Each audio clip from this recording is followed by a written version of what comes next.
gente já anunciou no comecinho do nosso programa, no nosso quadro Amigo Pet dessa terça-feira, a gente vai falar sobre o Fevereiro Roxo. Você já ouviu falar?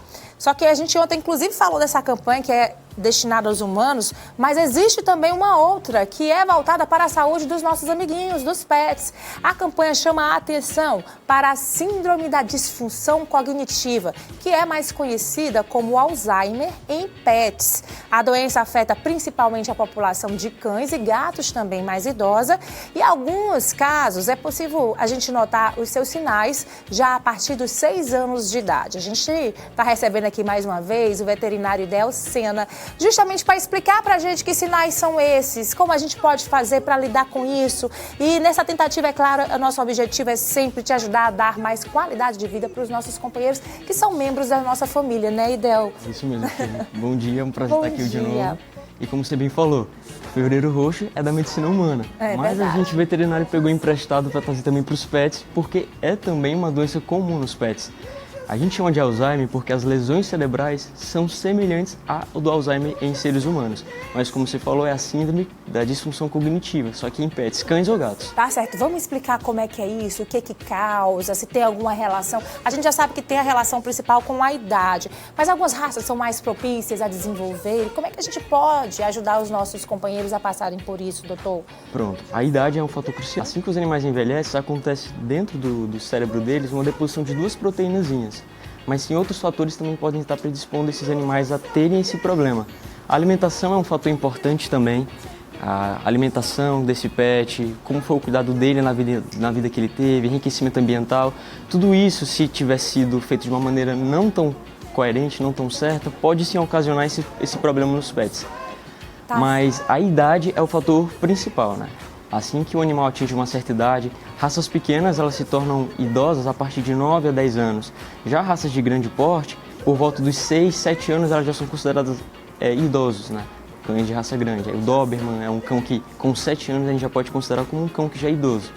Tá certo. E aí, a gente sempre fala dos cachorros, dos cães, né? Mas a gente está dizendo que também atinge os gatos, também. Né? Agora, eu acredito que neles, por eles terem um comportamento mais independente, seja mais difícil de identificar. Mas é muito. Né? Mas como é que a gente faz para saber que o nosso gatinho também pode estar passando por isso? É uma ótima pergunta, porque os gatos, quando a gente os atende, eles são mais silenciosos. Os cães não, eles já são... O tutor já percebe com mais exatidão o que está acontecendo de errado com o animal.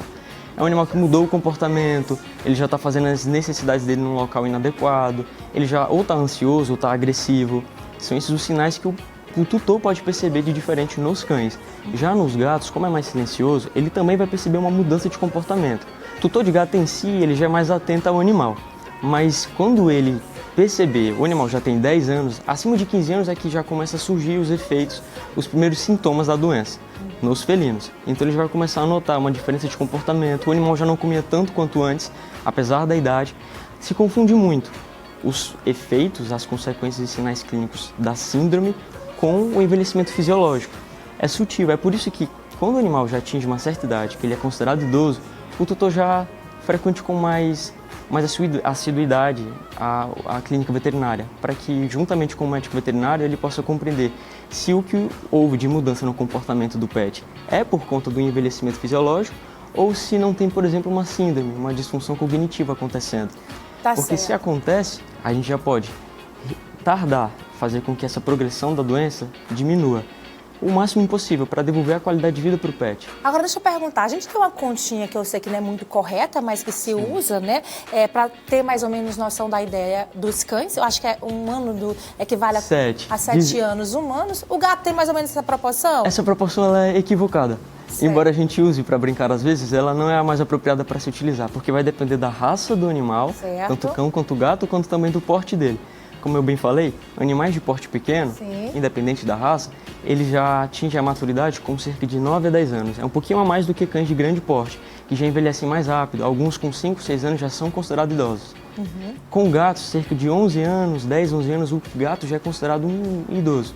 E aí tem um estudo que calculou, baseado nessa síndrome, que cerca de 20% dos cães que já atingem a idade adulta, idoso na verdade, eles vão desenvolver a síndrome. E em gatos, 50% que passam dos 15 anos vão desenvolver a síndrome.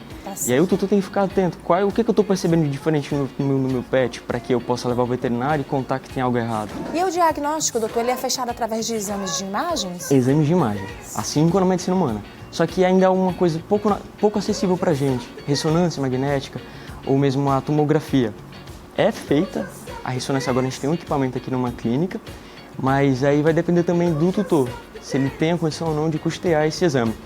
Mas a gente também pode fazer o diagnóstico clínico, com observação do paciente, da idade dele, alguns fatores a gente vai somando para também chegar a um diagnóstico. Claro que se a gente puder fechar com uma ressonância, aí é excelente, porque você já vai ter uma certeza do diagnóstico, porque você vai ver o padrão de lesão cerebral no pet. Tá certo, doutor. Agora, para a gente encerrar, assim como acontece nos humanos, a gente sabe que são doenças que não têm cura. O que se procura fazer é controlar, né, tentar tardar a evolução, a progressão dessa doença e dar, assim, mais qualidade de vida. Para os bichinhos também é da mesma forma? Como é que é o tratamento, só para a gente finalizar? Pronto. O tratamento, assim que o animal ele é diagnosticado com a síndrome, a gente vai ter uma mudança nele por completo.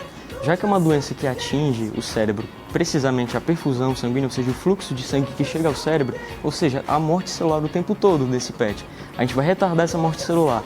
E há alimentos, suplementação para que a gente dê vigor para esse pet. A gente utiliza vasodilatadores cerebrais para que o sangue chegue a essas células, para que elas sejam alimentadas e assim a gente retarde ou diminua a quantidade de células que morrem a cada dia. Claro que ela tem uma progressão, só que a gente retarda tanto a ponto de o animal conseguir viver essa última fase de vida dele com qualidade, que é o que a gente mais deseja. E aí o animal ele vai conseguir viver bem, apesar da doença. Tá certo, doutor. Tá aí as dicas, orientações, né? Como eu falei, que o objetivo principal é sempre dar mais qualidade de vida para os nossos bichinhos. Doutor, muito obrigada. Eu sempre que agradeço. muito bom conversar com você, tá bom? Obrigada, volte sempre.